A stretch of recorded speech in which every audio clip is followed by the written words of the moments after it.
When discussing the complex history of colonization in North America, one event often overlooked is the massacre at the Saba mission.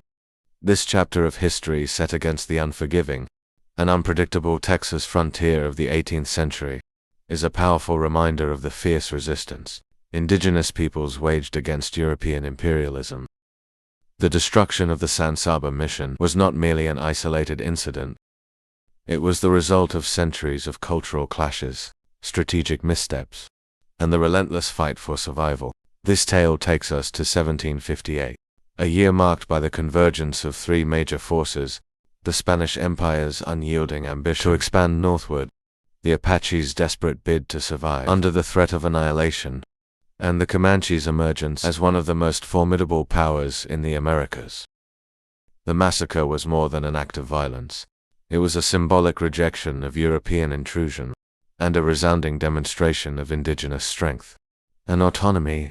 To truly understand the events leading to the massacre, one must first grasp the volatile dynamics of 18th century Texas.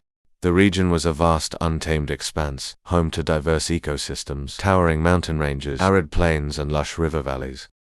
These natural features shaped the lives of its inhabitants, creating a mosaic of cultures, each uniquely adapted to the challenges of the land. The Spanish Empire saw Texas as both a barrier and a gateway. It was a frontier that needed to be fortified against rival European powers, such as the French, and a potential corridor for expanding influence deeper into North America. The Spanish approach to colonization relied heavily on the establishment of missions and presidios, dual institutions meant to convert indigenous populations to Catholicism and secure Spanish territorial claims. The indigenous peoples of Texas, however, viewed these incursions differently. To them, the missions represented a threat to their cultural identity, independence, and territorial sovereignty. Among these groups, the Apache and the Comanche stand out as central figures. In the story of the Saba mission, the Apache were a resilient and resourceful people, renowned for their ability to adapt to the challenges of life in the rugged Texas terrain. They were semi-nomadic, their movements dictated by seasonal cycles and the availability of resources. Their culture emphasized community, oral tradition, and a deep spiritual connection to the land. Yet by the mid-18th century, the Apache were in a precarious position. For decades, the Apache had been engaged in a relentless struggle against the Comanche. Once confined to the northern plains, the Comanche had undergone a dramatic transformation, following their acquisition of horses from Spanish settlers. This newfound mobility allowed them to expand southward, encroaching on Apache lands and fundamentally altering the balance of power. The Comanche were not just raiders, they were empire builders, and their aggressive expansion left the Apache fighting a war for survival. The Apache responded by seeking alliances with other tribes and colonial powers. It was in this context that they approached the Spanish in Bixar, modern-day San Antonio, with a proposal to establish a mission along the Saba River. The Apache hoped the Spanish presence would serve as a deterrent against Comanche aggression, creating a buffer zone that would protect their remaining lands. To the Spanish, this proposal seemed like an opportunity to expand their influence and fulfill their religious mandate.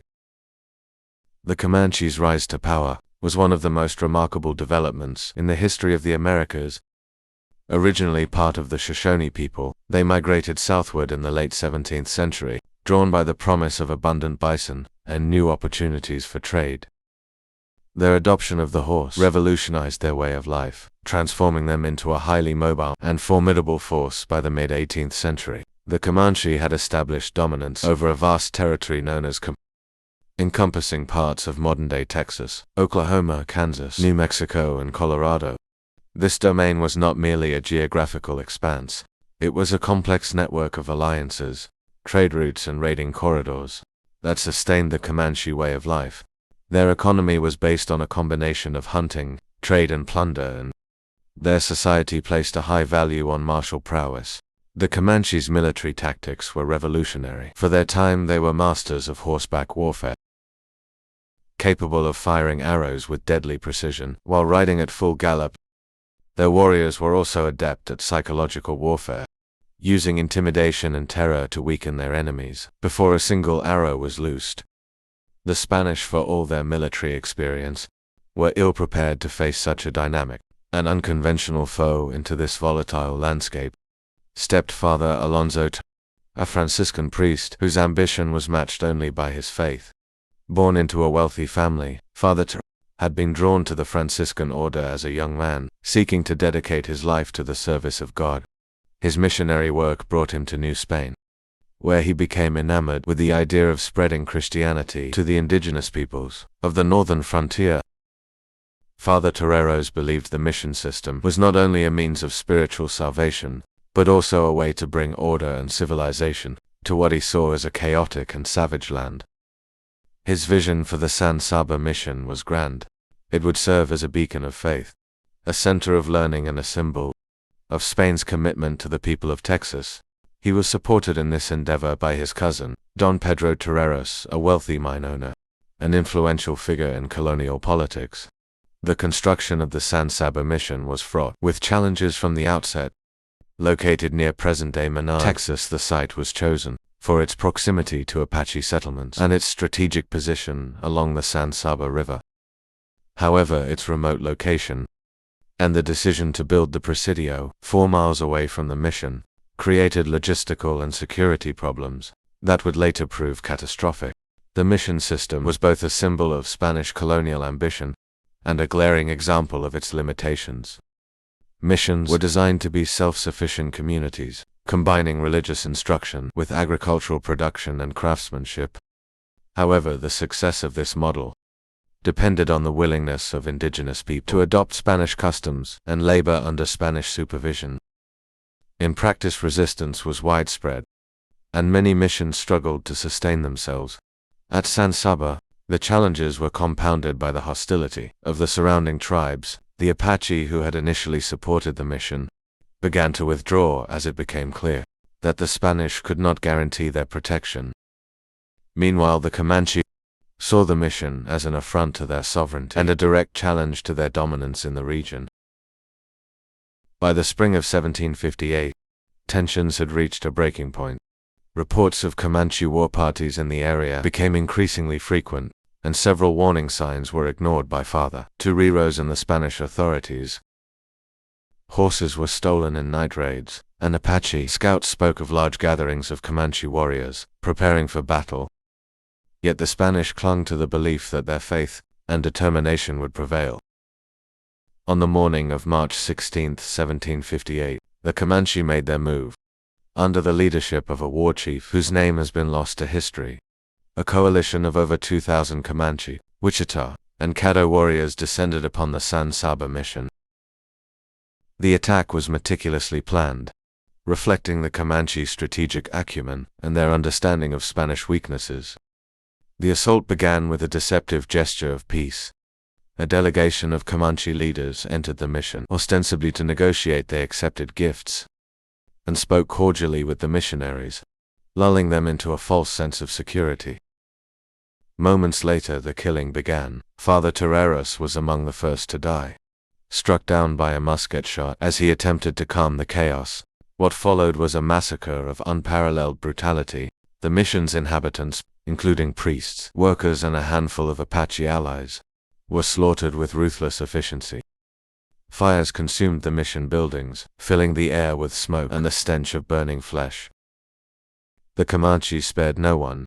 Survivors later recounted scenes of unspeakable horror: bodies, mutilated children thrown into the flames, and the mission's sacred objects desecrated. The attack lasted for hours, leaving the once thriving mission a smoldering ruin. The destruction of the San Saba mission sent shockwaves through the Spanish Empire. It was a humiliating defeat, exposing the vulnerability of their northern frontier and the futility of their efforts to subdue the Comanche. In the months that followed, Spanish authorities launched retaliatory expeditions into Comanche, but these campaigns achieved little. The vast open plains and the Comanche's superior mobility rendered traditional Spanish military tactics ineffective for the Apache.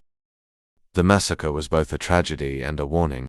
It demonstrated the limits of Spanish power and underscored the Comanche's dominance. Many Apache communities retreated further south, seeking refuge in more defensible terrain. Others attempted to broker new alliances, recognizing that their survival depended on navigating the complex web of intertribal and colonial relations. The massacre also had a profound impact on the Spanish mission system. Confidence in its efficacy was severely shaken, and future efforts to establish missions in hostile territories were met with skepticism. By the early 19th century, the Spanish presence in Texas had diminished, significantly paving the way for Mexican independence and the eventual annexation of the region by the United States. The massacre at the San Saba mission is a stark reminder of the complexities and contradictions of colonial history. It is a story of ambition and hubris, of resistance and resilience, and of the enduring power of indigenous cultures in the face of seemingly insurmountable odds. For the Comanche, it was a moment of triumph that solidified their reputation as the lords of the southern plains. For the Spanish, it was a painful lesson in the dangers of underestimating their adversaries. Today, the ruins of the San Saba mission stand as a haunting testament to this pivotal moment in history. They serve as a reminder that the narratives of conquest and colonization are never simple, and that the voices of those who resisted must be remembered and honored.